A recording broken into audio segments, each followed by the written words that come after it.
What is up, guys, and welcome to another edition of the Market Marauder Show. Beat the market one trade at a time. If you need some Market Marauder Show, it's an investment channel, helps you to find the best deals in the market. If that's something you're interested in, thank you for joining. So today on this episode, we're going to be talking about ISO 222. So you may be saying, what is ISO 222? I've never heard of it before.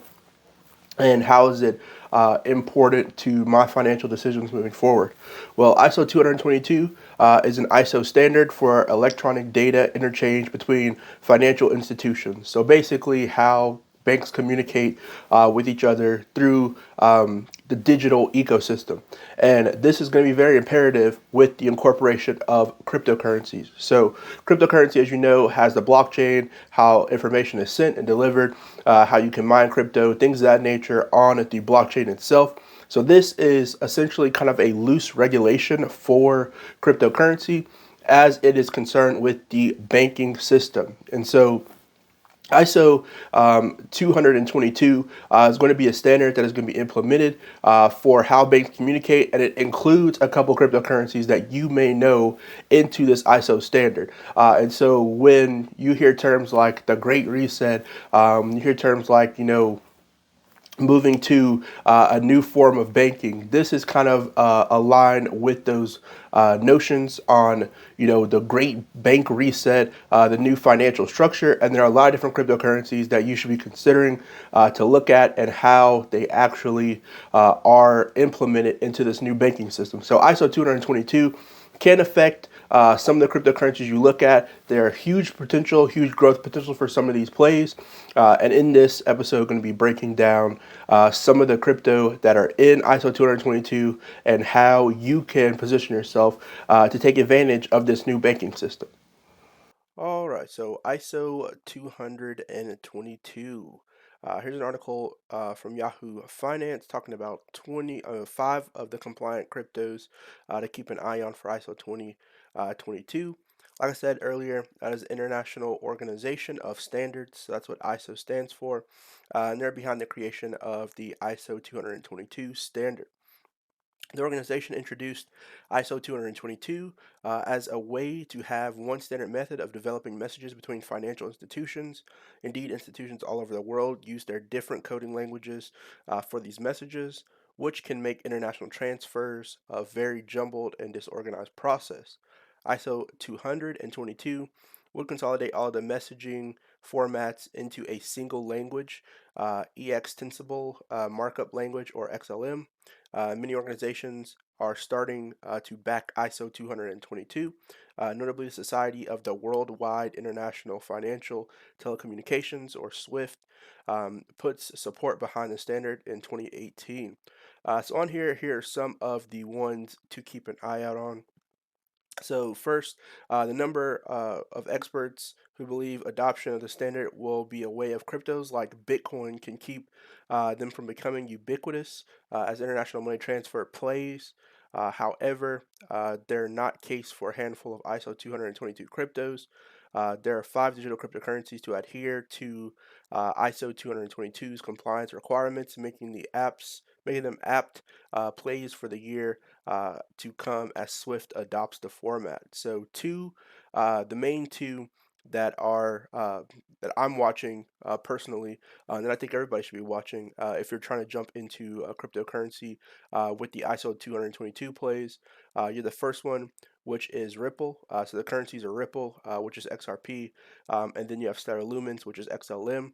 Ripple is the first of the two to be added to this body, opening up standardization for distributed ledger technology. And Stellar is part of this body through IBM, which uses Stellar to underline its stablecoin issuing operation. Other cryptocurrencies that are compliant with ISO 222 include XDC, Iota, and Algorand. And so these are some to look at. And then also in the future, there are some that are trying to get into the standard, which are Hydra Hash, Quant, and Cardano. And so those will be the ones that I'll be looking at, the main ones. They also have a Wikipedia page, which basically talks about the different standard. It shows the different parts as well. So you have section 1 of the standard, which is meta model. Section 2, which is UML profiling. Then you have modeling. XLM schema generation, reverse engineering, message transportation characteristics, registration.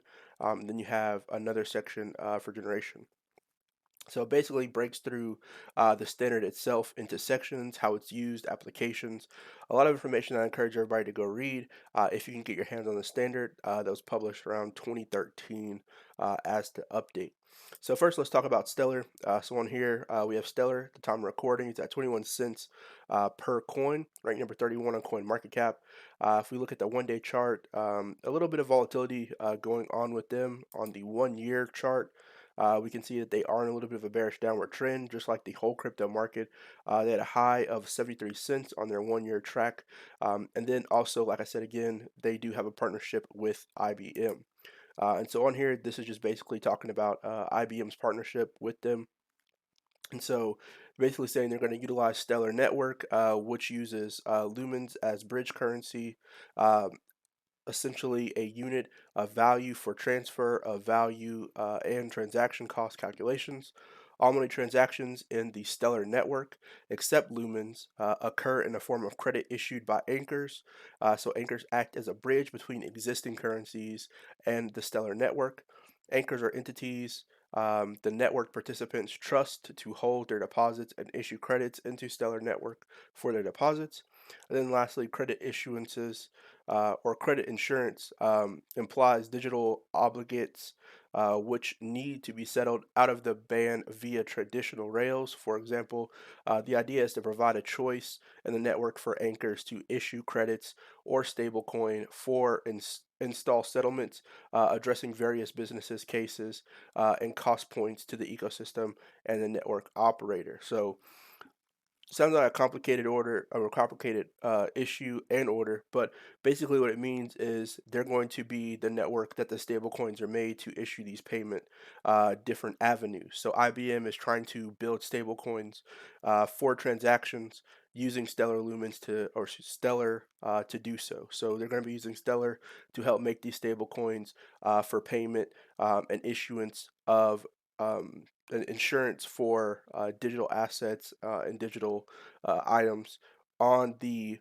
financial network. So it's kind of a section of cryptocurrency in general, but it is trying to be one section of the regulation of cryptocurrency in general. So definitely some big news for Stellar. This came out quite a while ago, so this is not a new thing, but definitely I was excited when I learned about that, really diving into ISO 222.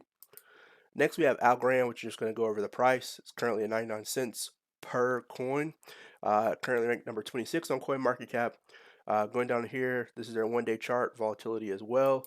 Going to their one-year chart, they are down just a little bit. They had a year high going to about, if I can get on here, $2.37. So in their one-year time frame, they hit a high of $2.37. So I would essentially say they're on sale right now at this 99-cent level. And so Algorand, you can actually get on Coinbase, and you can stake on Coinbase. So you get 4% APY, which means when you buy Algorand into your account, it automatically stakes it for you. And then you can go and get more Algorand by just sitting there. So if you like to sign up for Coinbase, I have a link down below where you can do so. It's free to join. Next, we have Iota, which is currently not available on Coinbase. You'll have to go and use another exchange to get your hands on Iota. I have not currently found an exchange that supports Iota, but I'm currently looking for one since it was in the list of the ISO 222. They're currently ranked number 47 on CoinMarketCap, and they're at 94 cents at the time of recording. They're on a little bit of a bearish downward trend on their one day, on their 1 year. We can see they're on a bearish downward trend as well, with a high of their 1 year of $2.53. So they're definitely on kind of the same tier or same price around Algorand. And so make sure you guys go check out these as well. We see on here they're based on Binance or their BEP20 token. So Binance may be the place to go find it. Algorand is different. Algorand is its own thing. It's not based on ERC20 because it is its own ecosystem. And if we go to Stellar, Stellar is its own thing as well. And so make sure you guys go to CoinMarketCap. They have a lot of great links where you can go and read their white papers, you can read their roadmaps, and really understand what the purpose of the cryptocurrency themselves are. So hopefully that information helped you all out, and I'll see you guys on the next one. Peace and good luck to everybody out there trading.